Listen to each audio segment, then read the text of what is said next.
దైవజనులు చెప్తున్నప్పుడు లోబడని తత్వాలు, తిరుగుబాటు చేసే తత్వాలు మిమ్మల్ని మీరు నాశనము మార్గంలోనికి నడిపించుకుంటున్నారే తప్ప. ఆనాడు యిర్మీయా కోప్పడుతున్నాడు ఇశ్రాయేళ్ల మీద. దేవుని యొక్క మార్గాన్ని విడిచిపెట్టి ఐగుప్తులో బానిస బంధకానాల్లో మిమ్మల్ని విడుదల చేసినటువంటి దేవుణ్ణి విడిచిపెట్టి ఎందుకు మీరు తిరుగుబాటు చేస్తున్నారు? తిరుగుబాటు చేస్తే ఎంత నాశనం అయిపోతారో మీకు తెలుసా? దేవుని యొక్క ఆశీర్వాదాలు కోల్పోతారని చెప్పి ప్రవక్త అయిన యిర్మీయా చెప్తుంటే, దేవుని ఆత్మచేత నడిపించబడుతున్న వారు ప్రవక్తలు, దేవుని ఆత్మచేత నింపబడిన వారు ప్రవక్తలు. ప్రతి పరిచర్లో ప్రవక్తలు ఉంటారు. దేవుని ఆత్మతో కనెక్ట్ కాని దగ్గర దేవుని పరిచర్య ఉండదు. అయితే ఈ యిర్మీయా అంటే వాళ్ళందరికీ కోపం వచ్చేస్తుంది. ఏంటంటే మనం ఏ పని చేసినా ఇతనికి తెలిసిపోద్ది, ఆత్మ ద్వారా ఇతనికి బయలుపరచబడుతుంది. ఇతను వచ్చేస్తాడు మన దగ్గరికి, నువ్వు చేస్తుంది తప్పు, నువ్వు చేస్తుంది తప్పు, నువ్వు చేస్తుంది తప్పు, నువ్వు చేయొద్దు, ఇట్లా దేవుడి హృదయం గాయపడుతుంది, బాధపడుతుంది అని చెప్తూ ఉంటాడు. కాబట్టి ఇతన్ని తీసుకొని పోయి చంపేద్దాం. ఆ బురద ఉండే ఒక లోయలో దానిలో పడేశారు యిర్మీయాని, ప్రవక్త అయిన యిర్మీయాని. అతను ఆ బురదలోనికి లోపలికి ఇంకిపోతా ఉన్నాడు. రాజు అడిగారు, ఎక్కడేశారు అతను తీసుకుపోయి?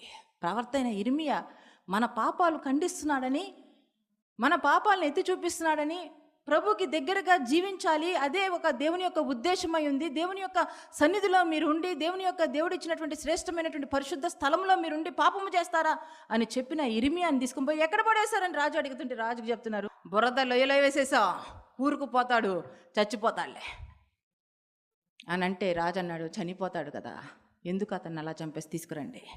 మళ్ళా తీసుకొని వచ్చి ఒక పాడుబడ్డ ఒక ఇంటి వరండాలలో ఇసిరేసేశారు. ప్రవర్తకు పడుతున్న గతి ఇది.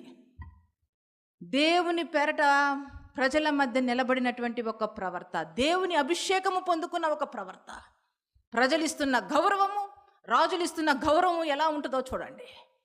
తీసుకొని పోయి ఒక వరండాలో పడేశారు. ఆ వరండాలో పడేస్తే యిర్మీయా బురద ఉంది, ఆక్రందంతో ఉన్నాడు.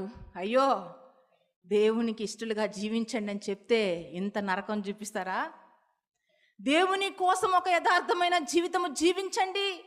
ఒకవేళ మీరు జీవించకపోతే ఏమవుతుందో తెలుసా? దుష్టుడు ఈ పట్టణాన్ని పట్టుకుంటాడు, పట్టణాన్ని ముట్టడి వేస్తాడు, దుష్టుడు ఈ యొక్క స్థలాన్ని స్వాధీనపరుచుకుంటాడు.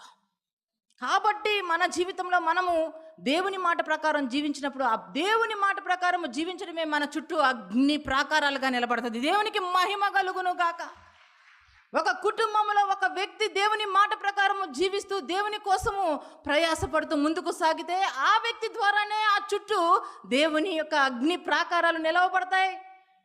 మీ కుటుంబంలో మీరు దేవుని యందు విశ్వాసము కలిగి, దేవుని యందు యథార్థమైన జీవితము కలిగి, దేవుని మాటలను బట్టి జీవించే జీవితం మీరు కలిగినట్లయితే, మిమ్మల్ని బట్టి మీ కుటుంబం చుట్టూ దేవుని యొక్క అగ్ని ప్రాకారాలు నిలబడతాయి. దేవునికి మహిమ కలుగును గాక. ఆ రోజు దేవుడు యేసయ్య ఏ రీతికైతే ఈ లోకంలోకి వచ్చినప్పుడు యేసయ్యని ఎంతమంది ఉమ్ము ఊసారో యేసయ్య మొహం మీద, ఈరోజు దేవుని ఆత్మ కలిగిన వారికి కూడా అదే కలుగుతుంది. ఎన్ని కొరడా దెబ్బలు కొడుతున్నారో అదే విధంగా పడుతున్నాం. యేసయ్య ఒక హృదయంలో ఉంటే ఖచ్చితంగా చుట్టూ ఉన్నవారు శత్రువులు అయిపోతారు. యేసయ్య ఎక్కడుంటే అక్కడ ఆ నిందలు, ఆ అవమానాలు భరించవలసే వస్తుందేమో బహుశా. ఆ రీతిగా యిర్మీయా కడుపు మంటతో నింపబడి కోపంగా దేవుని దగ్గర ప్రార్థన చేస్తున్నాడు. ప్రభువా, వీరందరూ ఎలా చేస్తున్నారో నువ్వు చూస్తున్నావు, నన్ను నీవు కడుపు మంటతో నింపేశావు. ఇది యిర్మీయా ప్రార్థన ఇప్పుడు ప్రభు దగ్గర. అప్పుడు దేవుడు ఏం చెప్తాడో తెలుసా యిర్మీయాకి? చదవండి, వెళ్ళిన తర్వాత చాలా బాగుంటుంది యిర్మీయా యొక్క జీవితము. ప్రభు ఏం చెప్తాడంటే, యిర్మీయా, ఇంకా చాలయ్యా, ప్రజలతో నువ్వు పడ్డ శ్రమలు చాలు. నువ్వు చెప్పిన మాటలు వాళ్ళకి వెక్కసం అయిపోయినాయి కదా, నువ్వు ఖండించినప్పుడు వారు నీ మాట వినలేదు కదా, అయితే నువ్వు ఒక మాట చెప్తున్నా నేను, నువ్వు పక్కకు వచ్చేసాయి, నువ్వు పక్కకు వచ్చేసాయి, నా సన్నిధిలో ఉండు, ప్రశాంతంగా ఉండు. అయితే వీరి సంగతి చూడు ఏం కాబోతుందో.